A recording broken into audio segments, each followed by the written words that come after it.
I'm Gavin, and this is MLS Fantasy Picks. Before we get into round 18 picks, here's a quick round 17 recap. Very pleased with last week. I ended with 114 points for round 17. I had a week rank of 168, and my overall rank is now 30. My budget increased from 166 million to 170.7 million. What went right? My Cucho and Santi picks for the Friday night game. I feel like a lot of managers were on the fence about Cucho, but come on guys, this is the same Cucho we know. He's just been in CONCACAF Champions Cup and he's been injured for a bit. So I was happy to see him put up some big numbers and Santi put up his 9. I'm also glad I ended up swapping in Tolkien as I wasn't really feeling that Toronto defense. They were strong earlier in the year, but I feel like that isn't the case anymore. Also, Malanda came off the bench and got me a 9. I did forget to put in Stefan after Gavron gave up his clean sheet, so I was happy to see Fry get the clean sheet for me as well. I was also really happy with my switches after seeing Puig ruled out for the game. I rolled the dice with Espy, and it paid off. I also capped Lucho, and that worked out perfectly. What went wrong? Honestly, I was pretty happy with the week. Mihailovic only put up a 7, but he was a lock for me with his recent form and his matchup against Austin. Do I wish that I had Galden instead? Yes, but I was definitely going to play Mihailovic as he was at home versus Austin, so that made a bit more sense. All right, let's take a look at the MLS Fantasy Picks leagues. Looking at the MLS Fantasy Picks Open League, shout out to Ricky's Martians with 123 points. Solid plays all around with Gald and a captain for Lucho. Well done.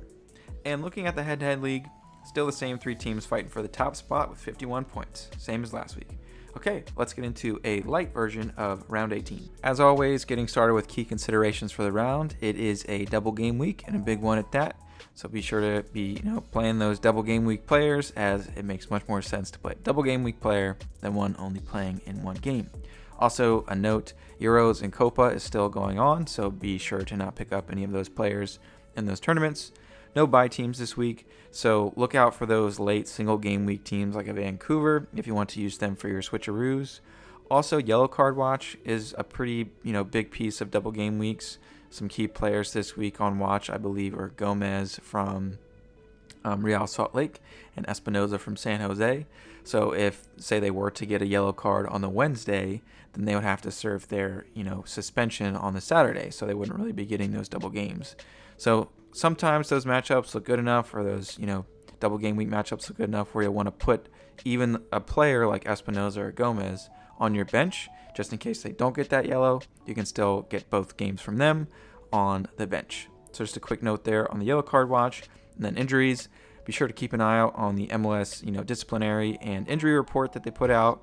They'll let you know any injuries or players missing for the week for reds and yellow cards. All right, let's get into picks. So as I mentioned in my community post earlier, I think it was yesterday, apologies guys, this will be a bit of a light version of my picks this week. I'm on vacation this week at the Delaware Beaches, but just wanted to throw out, a quick video to help you guys for the double game week. For keeper this week, I like Kalina, I like Larice. Not a lot of good looks for keeper this week. I will most likely be going with Kalina so I can free up some more spots on the field for some LAFC players. And when it comes to defense, I'm not one to get too cute with it. When it comes to a double game week, I really like just going with 3 or 5 defenders on the field, 2 of them being scrubs, and then I'll have 3 starting defenders that I'll want to get points from. I just feel like with double game weeks, you really don't know how that second game's going to go. So I just like to, scrub 2 defenders and hope for the best with my 2 midfielders and a forward on the bench. All right, so enough of tactics. If you want to look at that auto-roo video, I've got a link in the top right of the screen.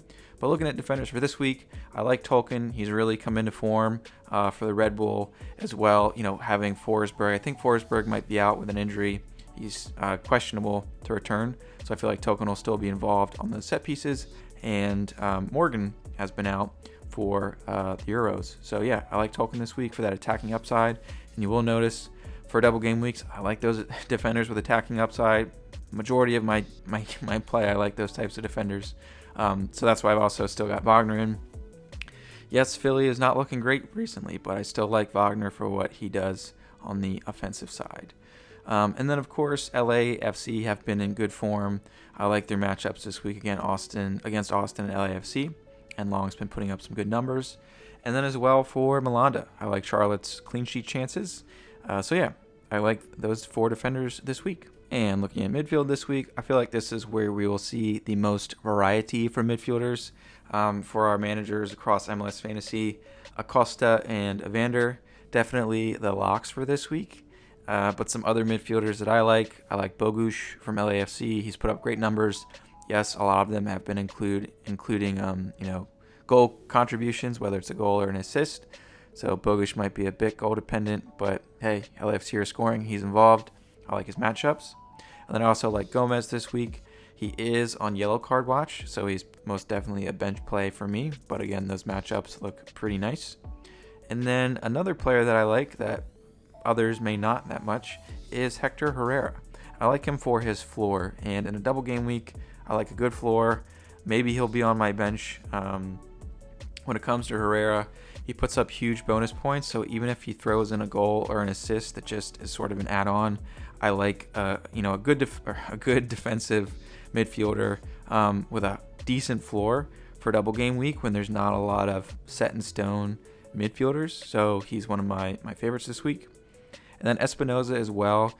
I feel like we may be a bit skewed after his good performance last week. He is against the Portland side who doesn't have the greatest defense. In that second game against LAFC, I feel like LAFC is pretty strong defensively, so I'm not sure how well he'll be doing. Not one of my favorites this week, though I still feel is a good bench play with Espinoza. And then finishing it off is Mukhtar. Mukhtar's been pretty hit or miss, but with the double game week, he got 2 chances. If he blanks one game, he'll most likely hit the second. And I still like those matchups. Mainly the Toronto matchup.